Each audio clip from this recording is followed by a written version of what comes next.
Alors Najat, bonjour, merci d'avoir accepté notre invitation. Merci à vous. Alors je vais raconter rapidement pourquoi vous êtes là aujourd'hui.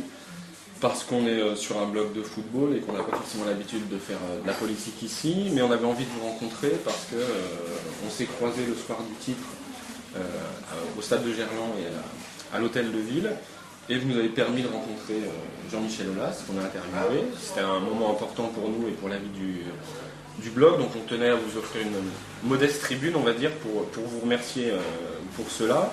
Puis c'était l'occasion du coup de vous présenter peut-être au jeune public de notre blog, et puis de les initier, on va dire, à la politique et à ce qui va se passer ce week-end, sachant qu'il y a moins d'activités footballistiques en ce moment et que vous avez une plus grosse actualité que les joueurs de l'Olympique Lyonnais. Donc je vais laisser vous présenter et puis nous dire ce que vous faites ce week-end et ce qui se passe pour vous ce week-end.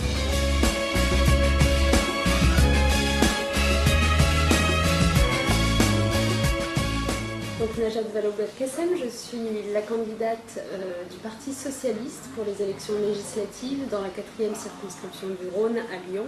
La 4e circonscription, c'est tout le 6e arrondissement, c'est les 2/3 du 3e, Montchat, Grange-Blanche, Villette-Colbert, sans souci, et c'est les quartiers de Mermoz, Laennec et Transvaal dans le 8e arrondissement. Les élections, c'est dimanche, donc j'espère que beaucoup de gens penseront à aller voter.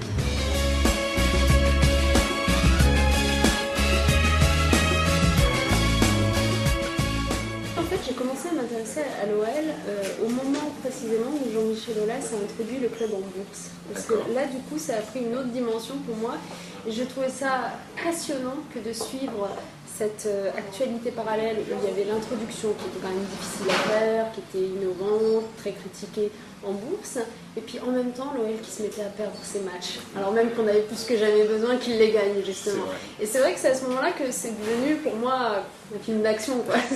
Et que j'ai commencé à m'accrocher, à être vraiment passionnée, enthousiaste, et que j'ai commencé à aller au stade et à tous les matchs, et maintenant je suis devenue une vraie fan.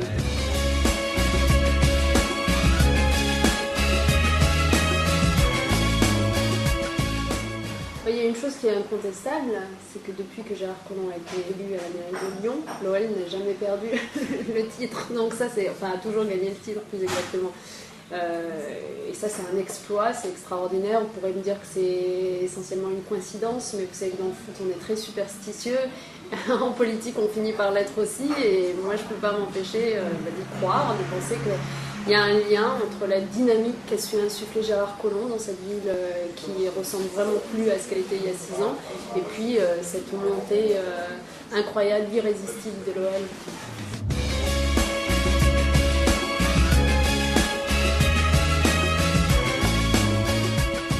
Je pense que tous les candidats aux législatives ont pensé à la même chose. C'est vrai que des joueurs de foot, ça représente beaucoup, hein. Les joueurs de l'OL, ça représente beaucoup. Notamment sur les jeunes. Sur Lyon, exactement, sur les jeunes. Et moi, à plusieurs reprises, j'ai essayé d'en approcher, notamment Malida, Benzema, Ben Arfa.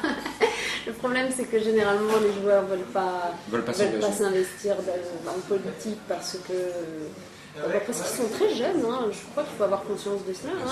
C'est des gamins, mais c'est des jeunes, quoi. Ils n'ont pas forcément une conscience politique très développée. Et puis ils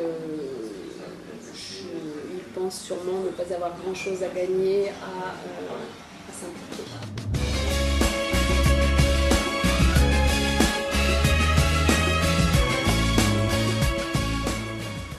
Vous savez, Jean-Michel Aulas, c'est avant tout un chef d'entreprise qui a réussi. Et en tant que chef d'entreprise, il sait ce que c'est que de se lancer dans une bataille qui n'est pas gagnée d'avance, que de prendre des risques, de prendre des coups parfois, et que de foncer finalement là où on l'attend absolument pas. Et en l'occurrence, c'est un petit peu ce que je fais dans cette campagne électorale, moi qui me présente dans une circonscription qu'on dit ingagnable pour la gauche, mais qui y va, déterminé, avec des convictions, et puis un peu de courage aussi. Donc je pense que du coup il est presque de la sympathie pour moi. En termes de convictions politiques, je ne sais pas exactement où se situent les siennes. Je pense qu'il n'a pas ni envie ni intérêt à se mouiller plus que cela, donc ça reste du personnel.